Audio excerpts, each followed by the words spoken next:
Hola, después de un corto receso, los invito a que retomemos estos tesoros de nuestro caminar con Dios. Y hoy quisiera hablarles de uno muy particular, que es el testimonio.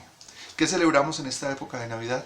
Celebramos a Jesús, su nacimiento.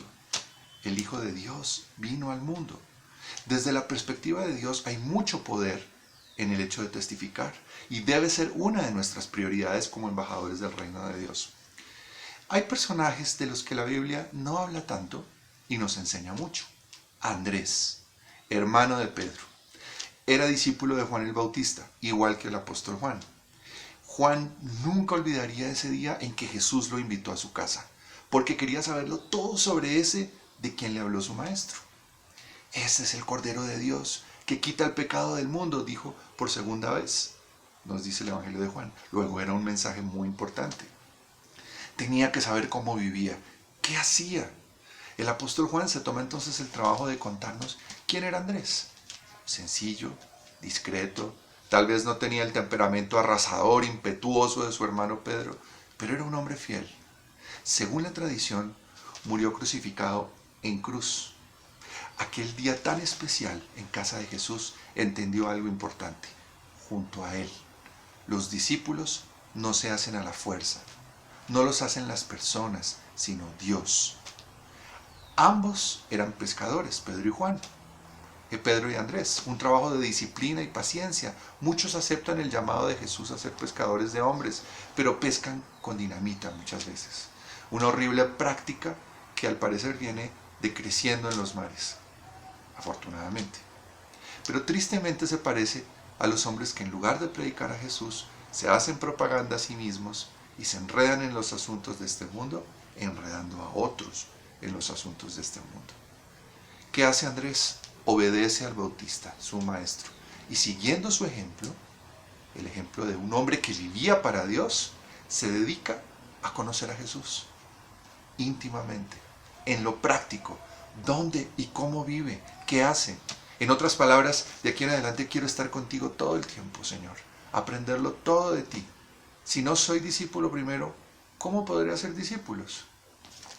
La lectura entonces nos dice en Juan, en el capítulo 1, en el versículo 35. Al día siguiente, Juan estaba de nuevo allí con dos de sus discípulos. Al ver a Jesús que pasaba por ahí, dijo: «Aquí tienen al Cordero de Dios».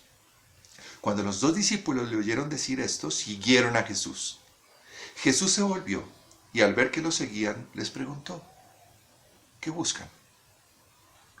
Es la pregunta que el Señor nos hace hoy también, en estos días. ¿Qué buscas? Rabí, ¿dónde te hospedas? Rabí significa maestro.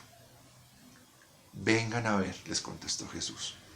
Ellos fueron, pues, y vieron dónde se hospedaba, y aquel mismo día se quedaron con él. Eran como las 4 de la tarde. Andrés, hermano de Simón Pedro, era uno de los que, al oír a Juan, había seguido a Jesús. Andrés encontró primero a su hermano Simón y le dijo: «Hemos encontrado al Mesías», es decir, el Cristo. Luego lo llevó a Jesús, quien mirándolo fijamente le dijo: «Tú eres Simón, hijo de Juan, serás llamado Cefas», es decir, Pedro. La hora es importante, las 4 de la tarde. Hay un poema de Federico García Lorca, Llanto por la muerte de Ignacio Sánchez Mejía. Ese torero tuvo una cita con la muerte a las 5 en punto de la tarde. Juan, Andrés y Pedro tuvieron una cita con la vida a las 5 de la tarde. Y no la olvidarían. Comenzarían a aprender a partir de ese día que no hay que desesperarse por la cantidad de seguidores. Muchos van y vienen. Muchos no te escucharán, Andrés. Y eso no te hace mejor o peor. Ese mensaje nunca morirá en el corazón de los que hayan visto cómo vives, cuál es la relación que tienes con Jesús y si su rostro se refleja en el tuyo. Porque Jesús te hablaba a ti y a los discípulos cosas en secreto, porque te dio la capacidad de entenderlo, cosas que no le decía a la multitud, porque no las podía entender. Andrés entiende que su primera responsabilidad es llevar a su propio hermano. Pedro no estaba ahí inicialmente, eran Juan y Andrés. Y cuando Pedro entra en escena, Andrés no se pone celoso, Jesús se toma su tiempo para entrar en el corazón de Pedro. Lo ministra, le da un nombre nuevo, identidad y propósito. El discreto Andrés se goza de que su hermano sea llamado. Al igual que hizo Juan el Bautista cuando era su maestro, entrega el testimonio. Entiende que no es sobre el corredor, esto es un trabajo en equipo, se trata de que el mensaje llegue a la meta, al corazón donde debe llegar. Andrés discretamente hace lo que le corresponde porque sabe que su vida ahora pertenece al Cordero de Dios. 24 horas al día, 7 días a la semana. Contar lo que Dios ha hecho en su vida, persona a persona. Pasa el testimonio a otros, empezando por su hermano. Son las primeras luces de algo nuevo, sin religiosidad, de camaradería, de comunión, que Dios planea que se cristalice y expanda por medio de la iglesia. En Cristo somos una familia. Por eso, ya no necesitamos tratar de llamar la atención sobre nosotros mismos, solo adorarlo, de la forma particular que cada uno ha sido llamado a hacerlo, y alegrar el corazón de nuestro Padre, que se goza de ver cada gracia en sus hijos sin querer más a uno que a otro. Y una forma de adorarlo, la primera que muestra Andrés, es dar testimonio. Me podrán llamar romántico, podrán decirme, pero si Pedro es más importante, ¿de qué estás hablando? Andrés es un personaje de reparto, no para Dios.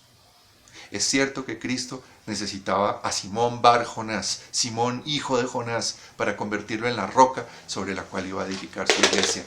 Pero aún las piedras que somos nosotros tenemos momentos de debilidad.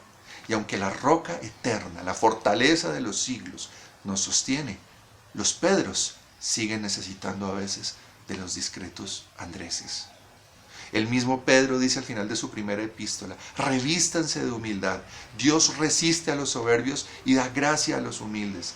Humíllense bajo la poderosa mano de Dios para que Él los exalte cuando fuere tiempo, echando toda su ansiedad sobre Él, porque Él tiene cuidado de ustedes. Sean sobrios y manténganse alerta. Quizá el más bello descubrimiento que hizo el apóstol Juan, el antes intemperante y volátil hijo del trueno, Boanerges, antes, como era cuando el Señor lo conoció, ese día, en una reunión de amigos, en casa, a las 4 de la tarde, fue que empezó a conocer quién era el Cordero de Dios, el lugar donde podía recostar su cabeza y desde allí subir al cielo.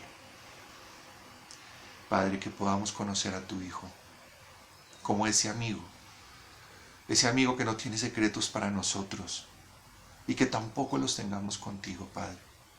Que nuestra vida entera, nuestro tiempo estén a tus pies y que nuestro gozo sea presentarte. En el nombre de Jesús. Amén.